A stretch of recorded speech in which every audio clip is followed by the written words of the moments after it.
Okay, it's going to be a review of SummerSlam 1996. Show took place in Cleveland. Once again, another pay-per-view in Cleveland. The brand new Gund Arena. You know, Cleveland and SummerSlam don't really mix that well for me. I don't know what it is. I guess the brand new Gund Arena was why they had SummerSlam in Cleveland. But yeah, 17,000. Had to be by far one of the most attended WWE shows of 1996. And, one of the things you notice about the show is Stone Cold, after coming off the monumental King of the Ring victory, he's actually in the free-for-all show with Yokozuna. And so this free-for-all, and they have like this bikini blast-off at the same time.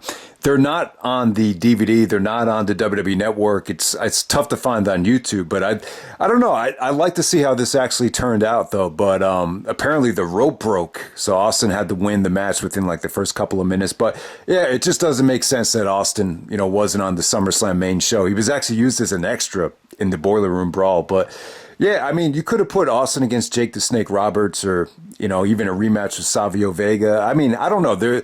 You would just think that because that was such a monumental victory that you need to have Austin on the show, but was definitely not the case tonight. Also, that bikini blast off featured Sable, Marlena, and Sunny. Would have liked to see that, but that's not on the pay-per-view. But yeah, let's get right down to the main show right here. So we got Savio Vega actually taking on Owen Hart to start off this thing. So Owen actually wrestled Shawn in the main event on Raw with a broken arm, or broken hand actually. So he's got a cast on, and so against Savio here, Savio's actually going to work on the cast.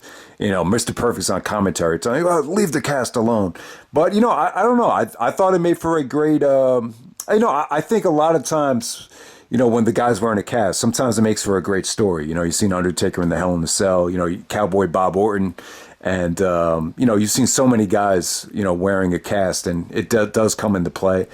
But ultimately, Owen hit Savio Vega with the cast, while the referee wasn't looking, and then put him in a sharpshooter, paying homage to his brother Brett, who's out in Calgary actually filming a movie as he's on, the first vacation he's ever gotten in the WWF. So yeah, I thought it was a good opener. I thought Owen was entertaining here.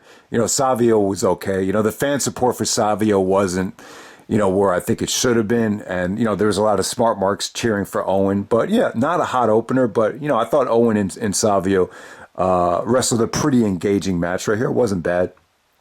And like I said, Owen actually wrestled Shawn in the Go Home show, right before his SummerSlam. And I did remember he actually had a cast on in that match as well. But yeah, all right, so next up we got a Fatal 4-Way match for the WWF Tag Team Championship. You got the Smoking Guns, the Godwins, the Bodydonnas, and the New Rockers of Marty Jannetty and Al Snow. Yeah, I don't know. This kind of showcases the mediocrity of the tag division at the time. The Bodydonnas were the first team to get eliminated. They didn't last that long. The New Rockers, featuring Jannetty and Al Snow, they actually got pinned by the Godwins. So, I thought the Godwins looked really good here. The Godwins were bigger. They were strong. They didn't have a lot of sex appeal or anything like that. But, the bottom line was the Smoking Guns were able to, were put over really, really nicely here. You got Billy Gunn out there and Bart Gunn. So Billy was actually more vocal. His mic skills aren't great, but, he was really trying to be, a cocky heel, really a lot of trash talking from him. Vince was actually saying that, Billy was a lot more like Sonny. So Sonny's, the manager of the Smoking Guns. She's at ringside. She was very distracting here. She was pretty much ended up being the story about the match. Bart Gunn actually got the pinfall with a flying elbow off the top rope while the referee was distracted. So the Smoking Guns go over, and then Sonny cuts a promo, just kind of insulting all the female fans that watch the show, making fun of, the wrestling fans, that how most, female fans were overweight, and she's so much better looking than all the fans and everything. And then all of a sudden they pull out this huge poster of Sonny, and then Vince is like, unbelievable. He gives this big unbelievable trademark. And so Sonny, she just cuts a promo, gets the fans, insults the fans. And Smoking Guns retained the tag team titles. Basically says that this is what real men are supposed to look like, the Smoking Guns. So that's pretty much how it ended right there. But yeah, not a great showcase for the tag division. I would definitely say this was one of the weaker things of the night. All right, so next up you got British Bulldog actually taking on Psycho Sid. And, I don't think Bulldog is at his best when he's got to be in the ring with a bigger guy that needs to be carried. I particularly remember that I'm reading Brett's book that Vince threw a fit after the Bulldog and Diesel In Your House main event, and but that was a little bit longer than this, and I just don't think Bulldog is great at, if you're going to ask him to carry a bigger guy like a Sid, you're just asking for a lot. So this was kept short. This was definitely kept, at the right amount of time. They wrapped it up in about under 7 minutes, was definitely the right choice. Bulldog was able to showcase, a power slam. He was able to do the vertical, standing suplex. So he was able to showcase his feats of strength. And then Clarence Mason comes out, who's kind of like a throwback to the Christopher Darden OJ case, that type of look. He was trying to, steal some talent from Camp Cornette. So he came out, played a huge distraction, and ultimately Psycho Sid won the match with the chokeslam and then the vicious Sid bomb. But I'll tell you what, though, man, the Sid is a babyface here. Fans got really behind him. Sid was pumping up the crowd. No matter what, it seems like the fans always gravitated towards Sid. And, as a babyface here, before he turned heel in '96, he was pretty over. So, yeah, I thought Sid and Bulldog had a pretty decent match. I didn't think it was bad. All right, so next up, you got Goldust actually taking on Marc Mero.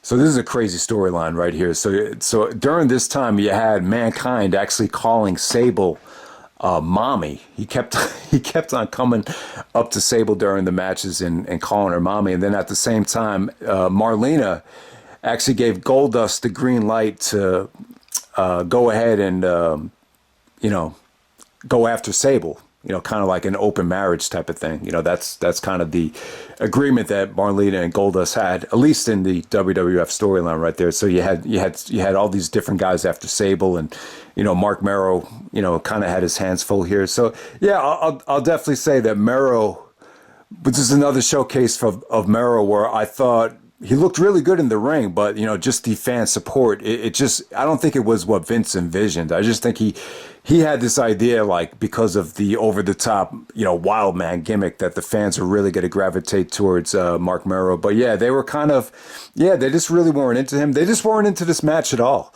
But I thought the work was actually good here. I thought Goldust was really good in this match. Mero actually busted out some really good high spots. He actually hit a shooting star press and a plancha over the top rope.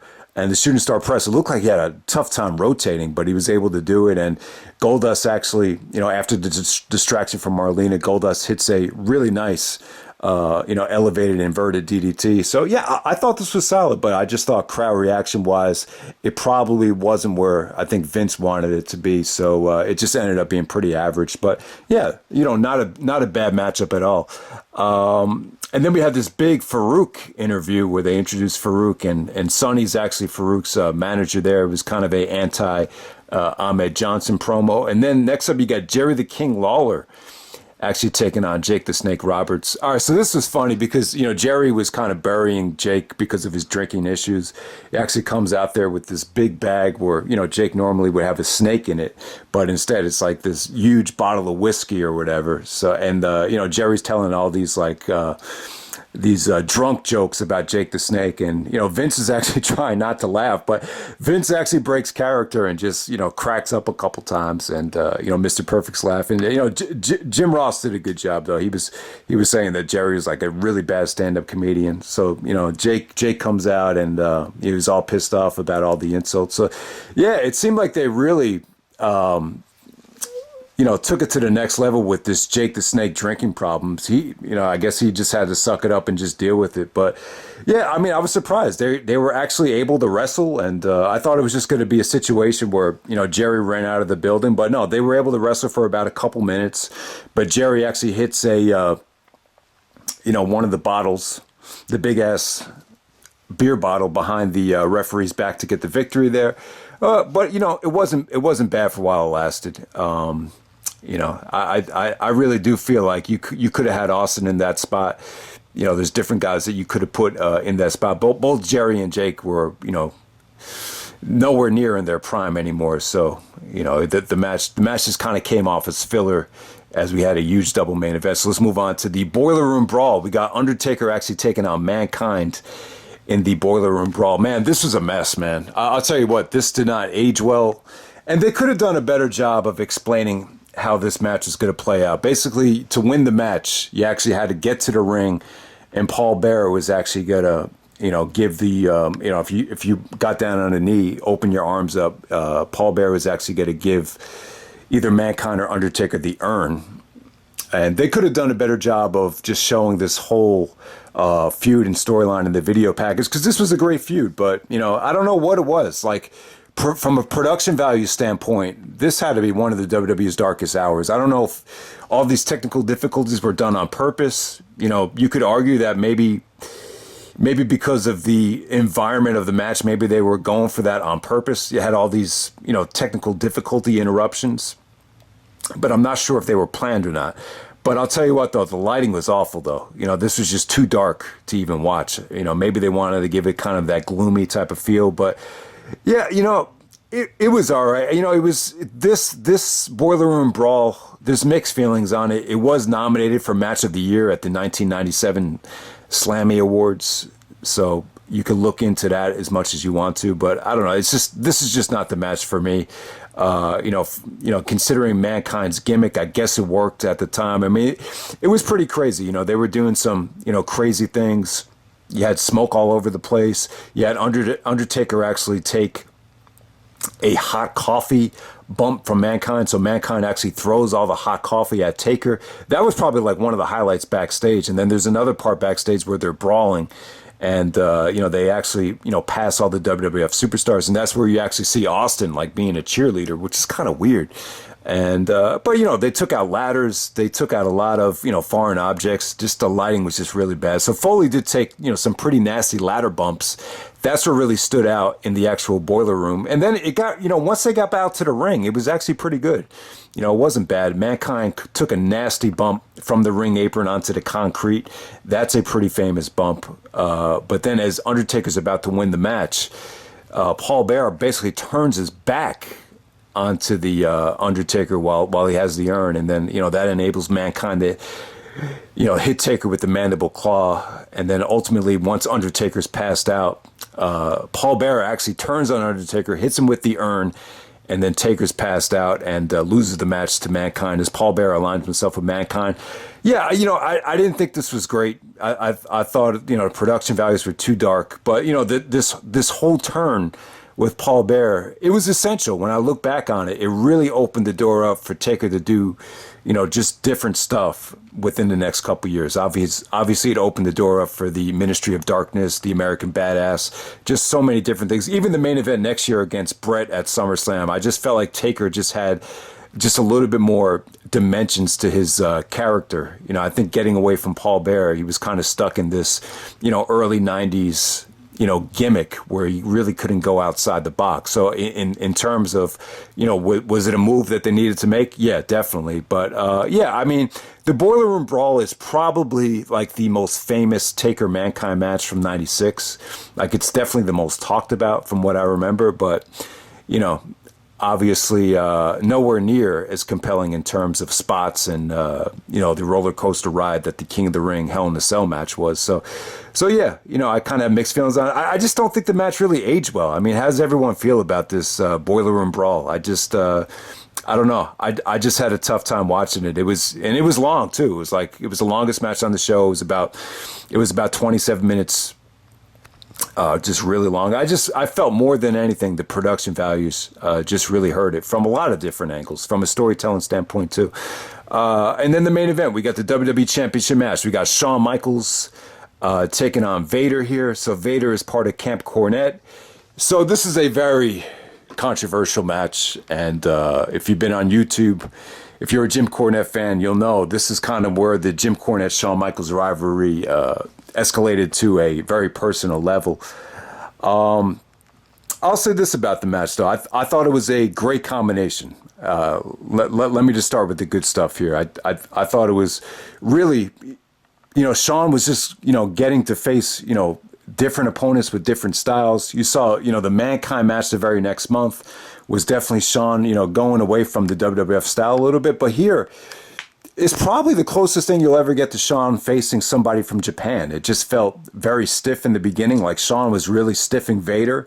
And then Vader was giving, Shawn, not that much. Shawn wasn't going to be able to take that much abuse. But, Shawn really dished it out to Vader in terms of, stiff forearm shots, this stuff like right, full contact right to the face. And you normally wouldn't get that with a WWF style main event. And yeah, I thought Vader was great. Vader was able to move here. Shawn was able to showcase his athleticism. Vader was able to really do some impressive things out there. I thought this was an awesome main event. And then you hear all these rumors about how, Vader was not supposed to get this spot. Originally, it was supposed to be the Ultimate Warrior's spot. And then there's this whole other thing about how, Vader was supposed to win the title here, and then Michaels politicked his way out of it. So there's a whole rumor about that. I'm not sure what's true or not, but I'll tell you what, though. Like during the match, Shawn was going for his signature elbow drop. And as he's about to do it, he comes down and he starts stomping Vader, and he starts like cursing. Like it looked like he thought maybe Vader wasn't far enough in the middle of the ring. I don't know what it was. It just looked like he was upset at the spacing more than anything. And then you hear these different reports about how Michaels was throwing a hissy fit because Vader smelled like shit. But why would he pick then to start cursing at Vader while he's about to do a move? That whole thing about how, Vader smelling because he didn't wash his ring attire, that really didn't make sense in terms of Michaels being pissed off there. But what you can really learn from this, though, and it really was, I think this whole thing with Michaels getting pissed is a little bit overblown. It was really just during that one spot. But, if you're out there in a match like this where, it's supposed to be a worked match and you start, throwing a temper tantrum, people are going to remember it. And even 25 years later, there's still stuff on YouTube, talking about this match. I remember Meltzer was very, critical of this match in Bret's book when Bret was, showing examples of Meltzer being critical during Shawn Michaels' reign and everything like that. So I don't know. Maybe the pressure of being champion was getting the Michaels. Maybe Bret not being there made Shawn feel that much more pressure. This didn't, this whole thing, the whole thing with Vader smelling, maybe it did play into the match. Maybe that's what took Shawn's temper over the top. I'm really not sure. But this whole finish just ended up being a mess. So ultimately, Vader ended up getting counted out. And on that same exact sequence of spots, like, when Shawn got pissed off, he was able to actually cross body Vader over the top rope. And it looked really cool, though. It looked really, really cool. But ultimately, Shawn ended up getting counted out after getting power bombed on the outside. And then Jim Cornette's like, no, we don't want to win the title like that. He's like, Michaels, if you got any stinking guts, you'll put that title on the line and restart the goddamn match. So they restarted the match again. And then ultimately, Shawn takes the tennis racket and starts hitting Vader and Cornette with it. And then Shawn gets disqualified. And then, Cornette does the same thing again. He starts calling Shawn Michaels a coward. You want to get DQ'd so you can retain that stinking title of yours. So they restart the match again. And then Shawn hits, he hits the elbow drop, hits the super kick. Vader actually kicks out of the super kick, which was a great way to keep Vader looking strong. So, the way they booked this thing, it definitely felt like they were going to do rematches. And I've heard things that, Vader was the one supposed to win the title, not Sid. So maybe they scrapped plans and went with Sid because of, backstage politics. Who knows? Who the hell really knows? Who the hell knows why Shawn was, throwing a temper tantrum during this match. But yeah, good stuff here, though. Vader actually busts out a moonsault. I mean, the guy's like 400 pounds and he does a moonsault. He misses, though. And then Shawn, and this is what makes Shawn great, though. Like he always did the moonsault when it made sense. And, because Vader did one, he missed it. The door is open for him to do it right there. So Shawn actually wins the match with a moonsault. and retains the WWF title to end SummerSlam 1996. Great match, though. Great match. I mean, there's just a lot of behind-the-scenes stuff and a lot of overbooking here, which I think take away from the match. But without a doubt, I mean, this doesn't get as much love as, you know, some of Shawn's other matches in 96, particularly the Diesel match, the Brett match, and obviously the Mankind match. But, you know, I think if you take away some of the shenanigans, this could have easily been, you know, Shawn's best, you know, one of his best matches of 96. It's still a great match. I just, for whatever reason, it just doesn't get the love that the other ones do. It's never been released on any compilations, to my recollection. It is in the SummerSlam anthology, and obviously you could watch it on Peacock or whatever. But yeah, I think it's a great main event. It's still great. I think, you know, having Shawn as champion, it's great because you got maximum performance, maximum effort, pay-per-view in and pay-per-view out for every main event. You know, when you look back at 94 when Shawn wasn't champion, like you get like weird stuff with Shawn not wrestling and Shawn not doing this. And, you know, maybe Shawn really, the only time you got to see Shawn really put out maximum effort in 94 on a pay-per-view was, I don't know, man. I guess it was really only at WrestleMania 10, to be honest with you. But yeah, and that was so great about 96. And that's why PWI actually had Shawn's 96 ranked as number one out of all the PWI 500 winners. It's because of main events like this. So I think it's a great main event. Do I think from top to bottom it's a great SummerSlam? Not really. I mean, I can't really say that. There's really not a lot on this show. It's, you know, there's really not a lot of filler on it. It's a good show.